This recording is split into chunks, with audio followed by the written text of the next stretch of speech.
Well, it's a beautiful day out here.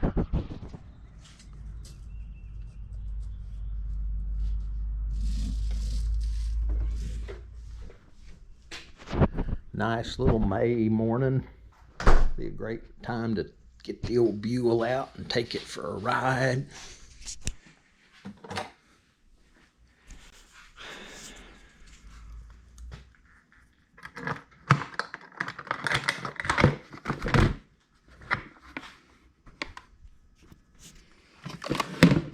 Got my helmet here that's almost as old as me.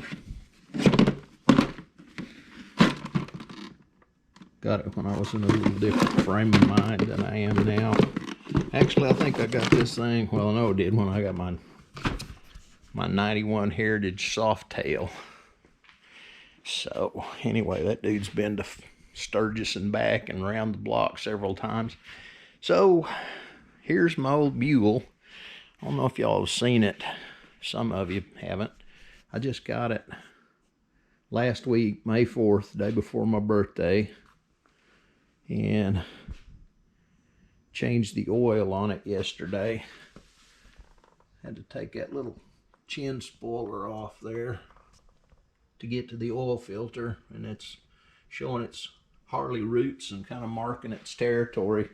Pretty sure that's just runoff from the filter dripping on the muffler.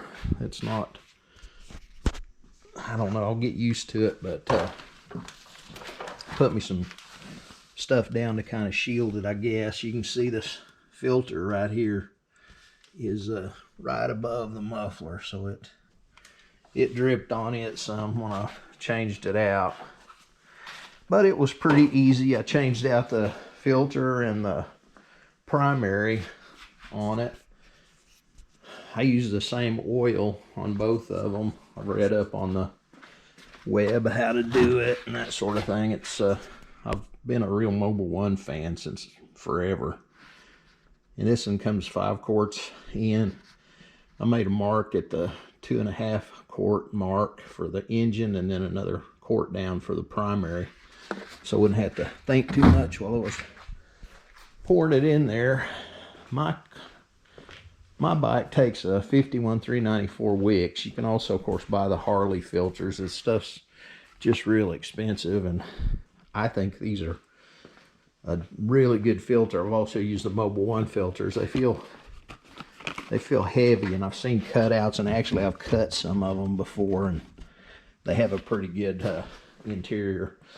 So I'll need to get another jug of that stuff when I go to change it again, because I've got a 1.5 quart left.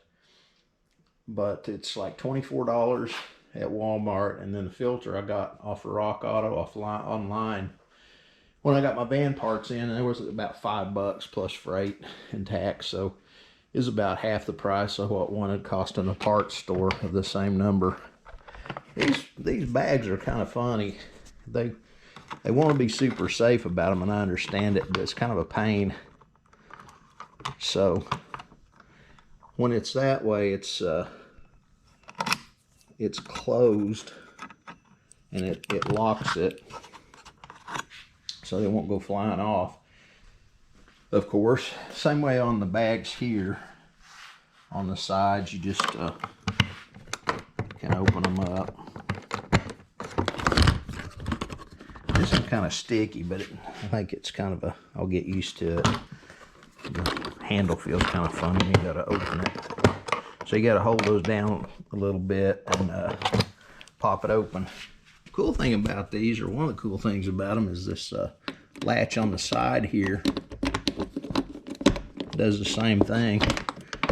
You just unhook it, and it comes off like that. So that's kind of neat. Even one-handed I can do it, maybe. And you go to hook it back on.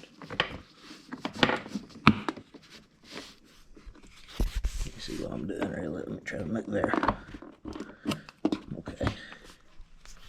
And it's pretty secure. It's not going to fall off. Okay, so Key switch is on the weird part that's on the fairing there. Took me a while to find that on the first one I messed with. And neutral switch is on, or neutral lights on, engine lights on because it's not running.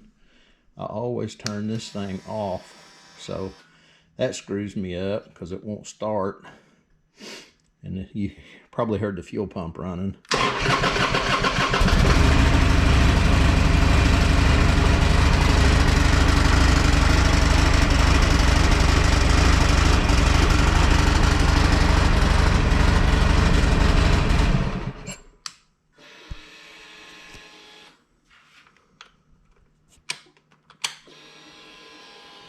2,814 miles. It's about wore out. I'm glad I did change the oil on it though, because it was pretty dirty. Been sitting probably a couple of years at the most. I think he did a pretty good job of taking care of it. So yeah, there's the sled. I hope to put some serious miles on that dude this summer. Now, it brings us to the problem at hand. Instead of jumping on this and going and piddling around like I could have been if I would have been planning better all along, there's a definite lack of tag on this bad boy. I checked on it at the tag agent. It's going to be about $400 to tag a 13-year-old motorcycle, which seems a little excessive to me, but I guess that's the game. The game, if you're going to play it. I'm not too fired up about it. Another thing is, just as pressing, is these tires that look so great and have good tread and are soft, not plasticied out or anything. It's been sitting inside its whole life. But these things are 13 years old. And everybody I talked to about it says that you don't want to get on 13-year-old tires at anything over walking speeds. So it'd probably be cheap insurance to go ahead and get those dudes replaced. I think that's going to run about another $400 to $500. And then I've got to get insurance on it, although insurance shouldn't be very much. They'll just add it on to my van, and it should be fairly cheap. Knock on wood. We'll see pretty soon. But to get there, I've got those tires and that title money and all that sitting here and there and there. Here's a little fiber optic Avon snowman. Season's not right, but some people buy that stuff all year round. I think those silly things are $75 to $100. Got some Modus speakers. They sell good. They're a weird European type brand, and not too many of them on there, but the ones that were on there sold pretty good. Bought a SodaStream the other day for 15 bucks and didn't like it. So I'm gonna get rid of that. Got about 40-11 ball bats, most of them youth, and time for that is now. Here's a what is that thing? New Wave cooker. It's not new, but it's nice, and it's in the little bag. The guys tend to split them out and sell the middles of them and such for parts, and do pretty good at them. I'll try to sell this whole thing probably. It's in pretty nice shape. It needs cleaned up. It's drag it in there to the kitchen a little bit and do it. Got a couple of typewriters. They'll probably bring 150 net for the pair. Somewhere in the bottom of this, there's a Jimi Hendrix Purple Haze foot pedal that I paid way too much for. Anyway, you'll have to take my word for it, I guess.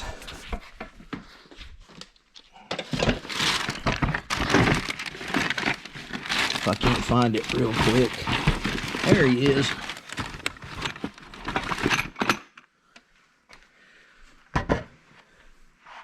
It's a Digitech pedal. They're real common. I didn't get the power supply with it. Comps are about $100.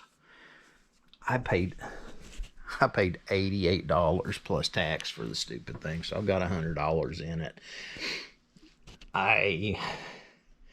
It seemed like a good idea at the time. I'll probably do good to get my money back after paying fees and stuff on it, but whatever, it'll sell. And then this VHS and DVD machine, it's a Panasonic.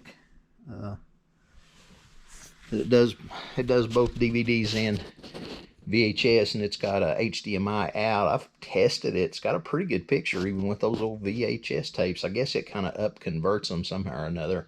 They're still not DVD quality, but they're really popular. I think that'll go for about $200. So I better get to listing this stuff. Oh, one other little thing. Stargate SG-1. That's the whole series. Kind of a neat setup. I think they're about, I don't know, $75, something like that. I paid like $35 for it. So anyhow, I better get to listing and start spending money on tires, insurance, and tag and title transfer for that old bike so I can get out on the road. Thanks for stopping by. Talk to you later.